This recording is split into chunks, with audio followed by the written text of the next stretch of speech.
आज लगभग 20 साल बाद एक लड़की से मुलाकात हुई। मेरे साथ स्कूल में पढ़ती थी। उसकी शादी के बाद वो कभी मिली नहीं। आज अचानक बाज़ार में देखकर बड़ा अच्छा लगा, पर वो खुश नज़र नहीं आई। बात आगे बढ़ी तो उसने बताया कि वो अपने जीवन में बच्चों की कमी महसूस करती है। वो माँ नहीं बन पाई और इस बात पर दुनिया भी ताने मारती है, जैसे ये उसी की गलती हो। और ये सब बताते हुए वो रोने लगी। फिर बोली कि क्या कोई जानबूझकर अपने साथ ऐसा करेगा?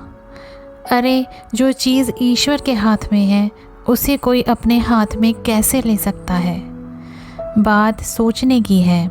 दुनिया में कौन आएगा ये ईश्वर तय करता है। कब आएगा ये भी उसी का कानून है। और क्या सिर्फ बच्चे को जन्म दे देने से कोई अच्छा या महान बन जाता है?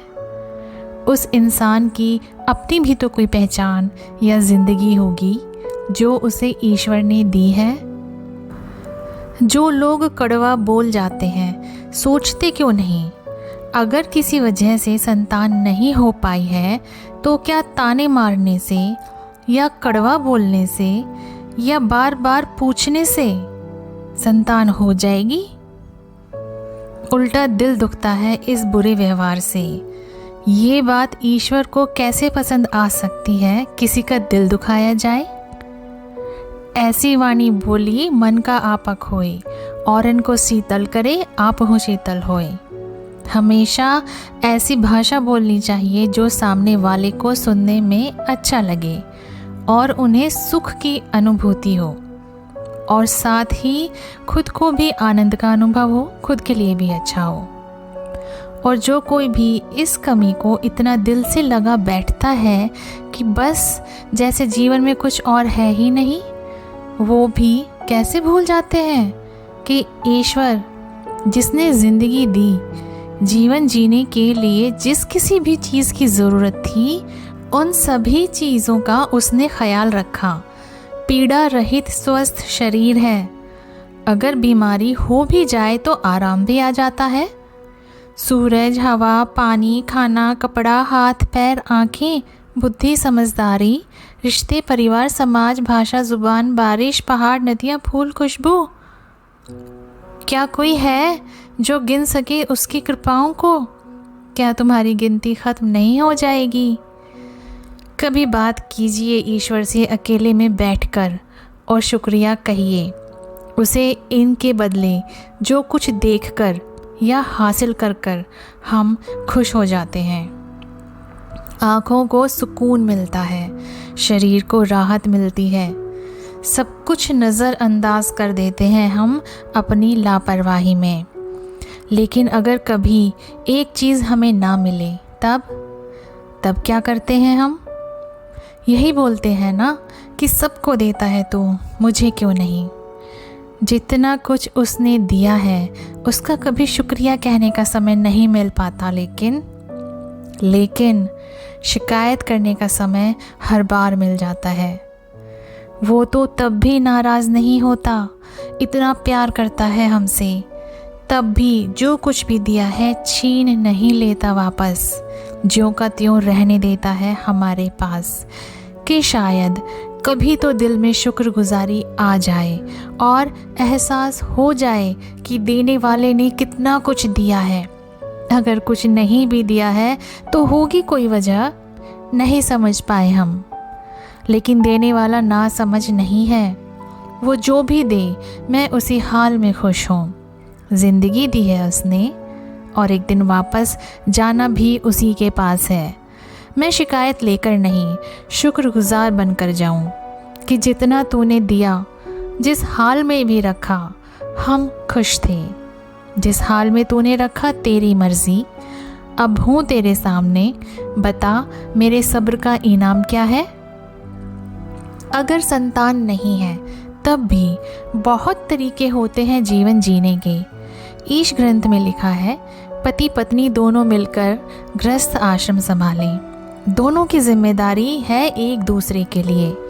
अगर जीवन में कोई कमी आती भी है तो सहारा बने एक दूसरे का। ईश्वर समझदारी और संयम को पसंद करता है और ऐसा कोई भी काम नहीं है जो उसकी खुशी के लिए किया गया हो और उसका बदला अच्छा ना मिले। हम लोग ज़िंदगी के मकसद को पहचान नहीं पाते, बस इसी दुनिया में उलझ कर रह जाते हैं। जो चीज़ अपने हाथ में नहीं है उन बातों में खुद भी परेशान होते हैं और जाने अनजाने दूसरों का भी दिल दुखा देते हैं कड़वी बात बोलकर। भूल जाते हैं कि सब इंसान ही तो हैं, देने वाला तो ईश्वर है। ईश्वर से हटकर हम अपनी ही दुनिया क्यों बना लेते हैं? ऐसा करके हमारे जीवन में दुख और परेशानियों के अलावा कुछ नहीं रह पाएगा। सुख भी बस पल भर का ही होगा, हमेशा का नहीं, और सुख आनंद भी नहीं दे पाएगा। जिंदगी जिसने दी है उसी ने जीने का तरीका भी तो बताया है। उसे छोड़कर हम अपनी मनमानी करेंगे तो सुकून चला जाएगा। हमेशा का सुख और सुकून तो ईश्वर के पास ही है। और क्या जो गलत हम कर रहे हैं उसका भुगतान नहीं करना है? वो तो करना ही पड़ेगा, इंसान चाहे या ना चाहे।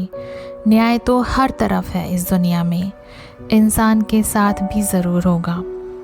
जो कुछ भी किया है वो खाली नहीं जाएगा, अच्छा या बुरा जैसा भी। अगर कभी ध्यान दो तो दुनिया की ज़िंदगी होती ही कितनी है, हद से हद 100 साल। मैंने कुछ ज़्यादा ही बोल दिया, लेकिन दुनिया के बाद वाली ज़िंदगी तो इतनी है जैसे कभी ख़त्म ही नहीं होगी। उसके बारे में क्यों नहीं सोचते हम? ये ज़िंदगी एक इम्तिहान है, इसमें जितना अच्छा कर पाएंगे उतना ही करीब ईश्वर के हो जाएंगे। कभी तुलना तो करके देखिए, ये ज़िंदगी के 100 साल अच्छे हैं या मौत के बाद ईश्वर के करीब मिलने वाली जगह? क्या उसके लिए मेहनत नहीं करेंगे? ईश्वर से मांगे अपने लिए जो भी चाहिए, वो अगर दे तब भी खुश रहिए, ना दे तब भी खुश रहिए। होगी कोई वजह अगर हमें कुछ नहीं भी मिला है तो। हम लोग खुश रहने के लिए भी खुद के ही साथ कुछ शर्तें लगा लेते हैं कि अगर ये सब शर्तें पूरी होंगी तब ही हम खुश होंगे। ईश्वर के बताए हुए तरीके से ज़िंदगी जीते रहिए, सुख जीवन से कभी जाएगा ही नहीं, क्योंकि ईश्वर की राह को अगर पहचान लो तो कोई भी दुख कभी भी दुखी नहीं कर पाएगा। इंसान को चाहत होती है सोने चांदी की, बेटों की, संतान की, शादी में अच्छे जीवन साथी की। ये सब तो वही है जो इस दुनिया में है। क्या मैं इससे भी उत्तम चीज़ का बता दूं? ईश्वर सबसे ज़्यादा बढ़ चढ़कर देने वाला है, उसका खजाना कभी खाली नहीं हो सकता। ज़िंदगी के मकसद को पहचानिए और ईश्वर के करीब आकर के तो देखिए, जीवन में कोई खालीपन बाकी नहीं रहेगा।